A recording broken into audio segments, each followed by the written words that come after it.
Hey, ladies and gentlemen, Richard Kenobi here, back again to bring you another review of Korra, Book 4. This time we take a look at Episode 3.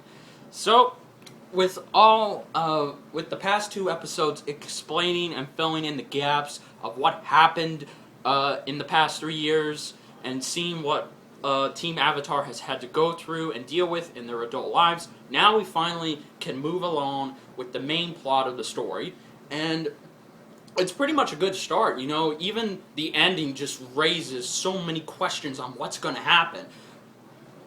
So let's go ahead and get started. So there are two main things that are going on in this episode that we will discuss. The first one, we're going to talk about Korra and Toph, because I think that's what people would rather hear. What is Toph been up to? Why did she leave? And then we'll discuss the main plot, which is going to be the plot, a huge device that is going to affect the entire season. So let's go ahead and get going. So,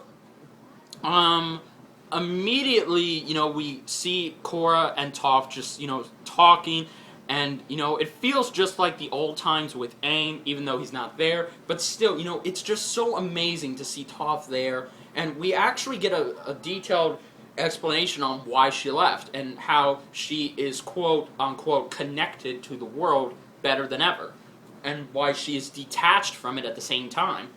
She pretty much left because she couldn't take being the chief of police, because every time she would take down crime, it would always come back.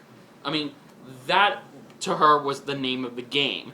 You keep on going to finish crime, but every time you think you're finished, it just pops back up again. And I like how, you know, that's a realistic take on what, you know, everyone has to go through, especially modern day police and firefighters and detectives, just anything like that. But, so Korra begs Toph. She wants her to train her. She wants to be useful again. She wants to go out and help people. She wants to be the Avatar. And she feels so detached she can't fight. She's afraid, mentally, of, you know, not being able to help people. So Toph agrees to train her. You know, and as soon as we see them fight, immediately we can see that Toph, even though she's old, she can still fight pretty damn good. Korra has threw like so many air sweeps at her, she was able to just dodge them one at a time with perfect ease. You know, she's just so connected to that swamp, I can't describe it. So, but unfortunately, Korra is just getting tossed around like a rag doll. She can't fight. Something is wrong with her. So Toph tells her it's probably still the exposed metal. And we find out that there is still some piece of the metal left inside Korra, and that it wasn't all taken out, as we thought it was. Which would be, actually it would answer a lot on why her avatar state is fighting with her, because of that poison. And it also explains why she's afraid. I'll get to that later. So, Korra wants it out. And every time Toph tries to pull it out, Korra enters a flashback of her being suffocated by Sahir and the Red Lotus. And she goes into this psychedelic, you know, scaredness. She won't let it come out. And for some reason, Toph thinks that she wants it to stay in there, but Korra says she doesn't. But Toph is pretty much, she doesn't explain this, but it's pretty obvious that even though Korra's body wants it out of her, her mind does not. she is mentally scarred and wants to just stay and be alone. Even though that's not what Korra wants inside her heart, it's what her mind wants. So that's pretty much what Korra and Toph end up doing, and I like how, we get to spend time with both of them, because the chemistry between these two reminds me a hell of a lot of Aang and Toph when they were kids, and even when they were in their late 40s. So let's go ahead and get to the main plot regarding Korra and what's going to happen this season. So pretty much the main plot is that Korra is being too harsh on criminals. Every time she wraps it up, she sends the innocent ones to a prison camp. She's becoming a dictator, pretty much.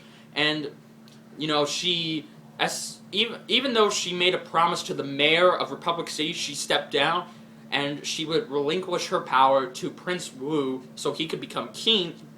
We find out that that is not the case.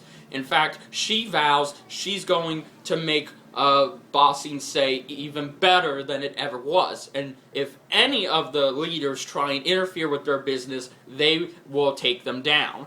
And apparently the whole crowd is just okay with this. They start clapping for her, but the leaders are just concerned. And Bolin is just worried, but he has to stick with her because she is his boss.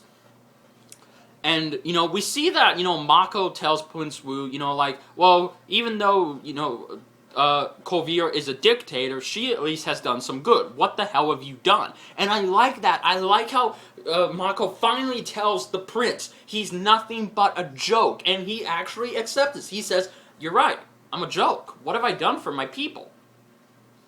And then it pretty much ends with this magical tree seaweed that apparently is spiritual, and we see at the end that Korra has her men work on it to try and use it for some diabolical purpose. What that purpose is, we don't know yet, but we'll find out, I bet. So, how did I like this episode? Well, I liked it. I liked how it got things back on track. How we get to spend time with Toph again, and just how evil or good Korra is, because she is pretty much like the other version of Sahir. She's serious about helping the people, but she wants to be a dictator and not give them a democracy. So that is good, I like that. I like how she's not just a typical villain who wants revenge, who just wants to be bad because that's her motivation. I like that, and we don't even get a motivation from her, but I can already guess why. So, yeah, this episode was pretty good. It finally got things rolling, and it just, shows you that even though, this is the last season, this is going to be the best season of all of them. So, yeah, guys, overall, this episode was pretty enjoyable. The stuff with Toph and Korra was excellent, and the main plot of this series is a good plot, but, again, I don't know if it's going to be to the same effect we think, or if the writers have something even more planned out. So, overall, good episode. I give this episode a solid 8.5 out of 10. So, yeah, guys, that concludes my review of Korra, Episode 3. Join me next week for Episode 4. Till then, I'll see you guys later. This is Richard Kenobi saying, may the Force be with you.